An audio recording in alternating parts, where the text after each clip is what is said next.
Alright, hey guys, this is your host, Arctic Ghost, and welcome back to another episode of the Arctic Pauper Show. Um, this week I'm bringing you finally Mono Black Control. Probably not the best deck in Pauper at the moment. It probably still goes to Delver, Mono Blue Delver, of course. But it's definitely a contender to be one of the top decks, if not the best deck, of course. So, what is Mono Black Control? Mono Black Control is basically just regular control deck, but instead of things like Mono Blue Delver's doing, like where you're bouncing stuff and you're countering stuff, in this deck you're making your opponent discard cards and you're killing everything. You win with tempo creatures, and then you can burn them out with this guy, and then you can win with a big creature. So why is Mono Black Control good? Well, Mono Black Control gets some of the best kill spells in Pauper, was in my opinion, which is things like Oubliette, Disfigure, Chainer's Edict, of course. You get one of the best creatures in Pauper, in my opinion, which is Gurmagangler. And you also even get to burn them out with Grey Merchant of Asphodel. You don't even really need to, actually attack them to kill them. I've actually killed people from 20 to 0 just by playing 3 Grey Merchants. It's not going to happen often, but it can happen. And then, of course, instead of counter spells, you get discard spells. So effectively, you're just, I don't even know that was up there. You're basically just, making your opponent just discard cards out of their hand. You even get to draw cards in this deck. So, what makes this deck so powerful, you may ask? Well, I hope to show you that. Of course, it's not an impossible deck to lose with, but it's pretty good. The problem with the deck, mainly, and why Delver can win over it, is one, Delver wins in the air, which obviously this deck does not do. Delver draws a lot more cards, which this deck does not draw a lot of cards. It draws just enough. So in the long run, you're going to get flooded quite a lot, but the way that this deck offsets that is by just little tiny bits of card advantage mixed in. Instead of me, going on with the deck, let's just get on with it with the full Decktech. Sorry, I'm a little tired right now. I'm getting over being sick. Ugh. Alright, so we have 18 swamps and 4 barren moors. You don't need many lands to operate in this deck, besides the fact that I have Corrupt in the sideboard. And barren moor acts as a great way to either use as a land in the long run, so don't ever be afraid to play it, or you can cycle it to draw a card, which is good. Now, most decks play 23. They either play a Polluted Mire, which is what my choice would have been, or you play a Bojuka Bog. I'm not a fan of Bojuka Bog because, yes, it removes graveyards, which is good, but you don't have a way to actually search it out, and I don't like relying on luck to just draw a card. Just draw a card that's a one-time thing. Not to mention it comes into play tapped, which sometimes can, hurt you a little bit.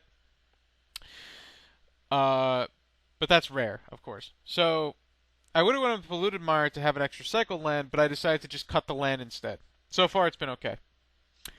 For the 1-drops, you have your 1-mana removal spell, which is Disfigure.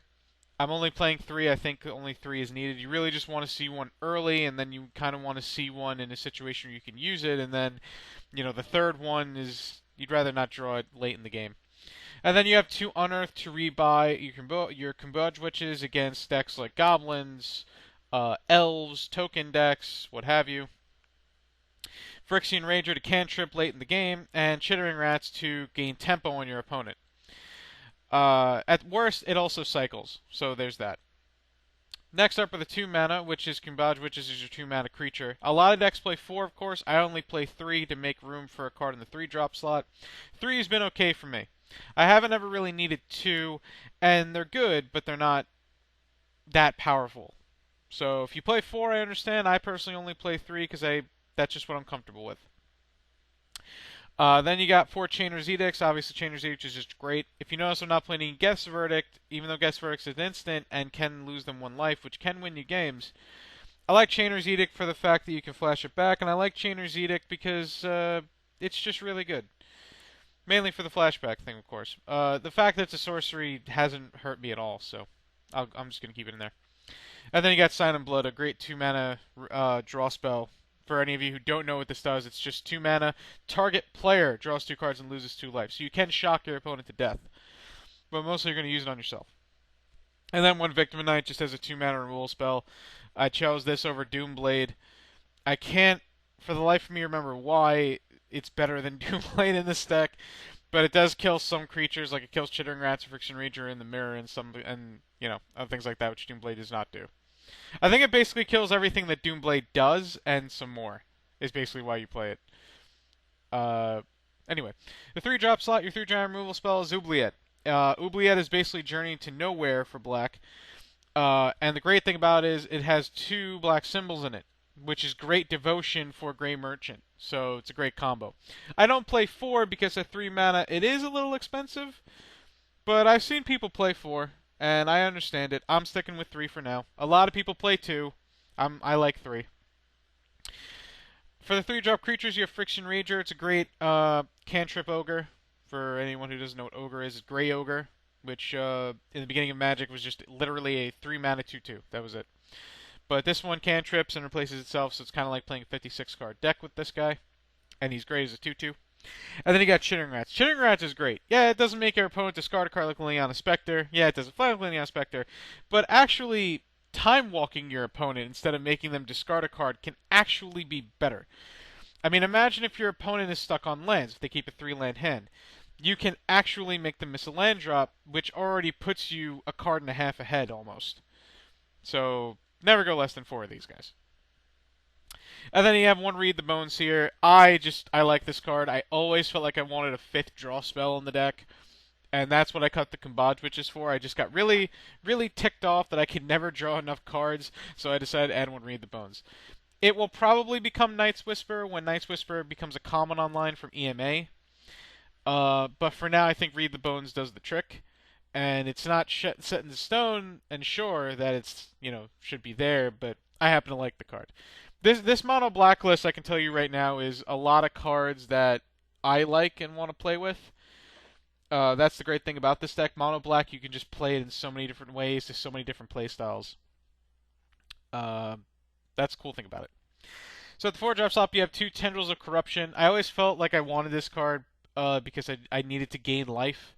So I'm playing 2 of them. And then 1 Pestilence over where the Crypt Rat would be, because Pestilence counts as devotion for Grey Merchant, and it combos really well with Gurmag Angler and Grey Merchant, and even Combage Witches against token decks, White Weenie, Goblins, Elves, sometimes even Stompy and, Delver also. I mean, this does hit flying creatures. So, it also does hit your opponent, which is pretty cool. So keep that in mind. And then rounding out the deck list, you got 4 Grey Merchants, because they are a big win condition.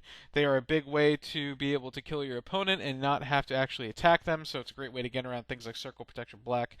And then Gurmag Angler, where a lot of people don't play this card or sometimes play Corrupt. I personally like Gurmag Angler Game 1. I feel like it's better against a lot of decks. I feel like it's faster.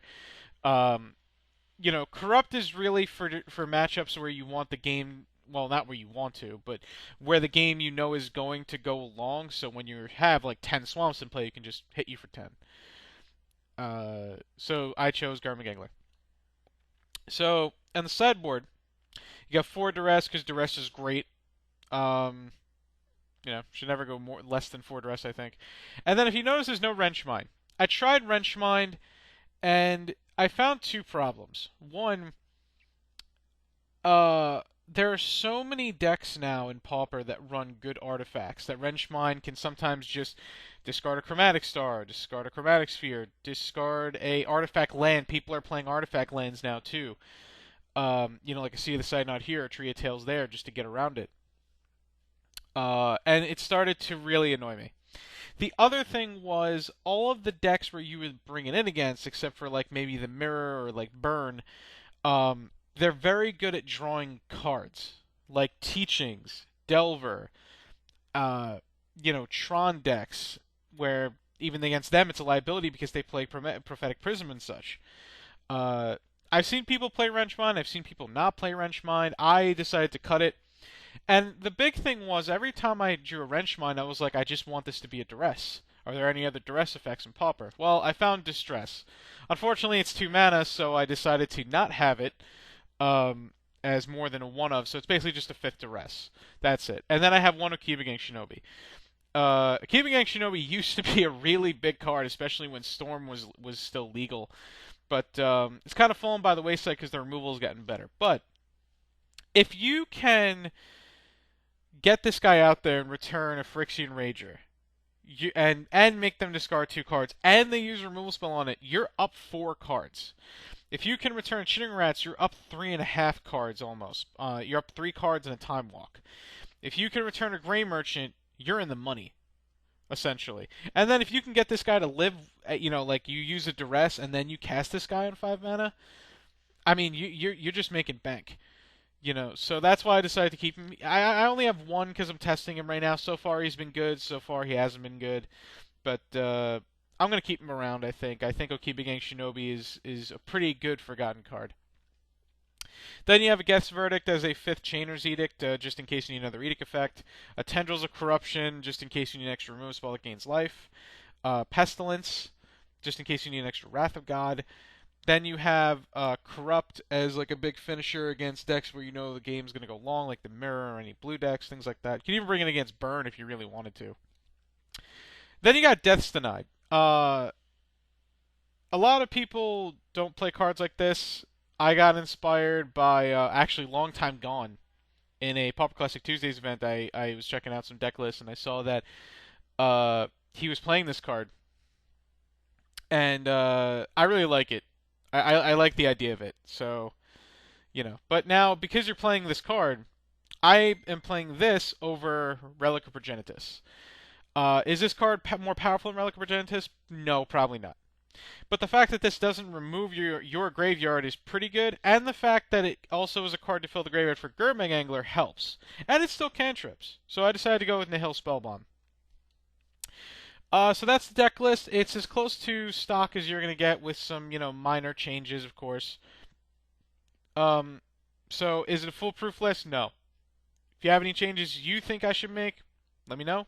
And, oh yeah, so for this week, there was a bit of mishaps with Pauper Classic Tuesdays.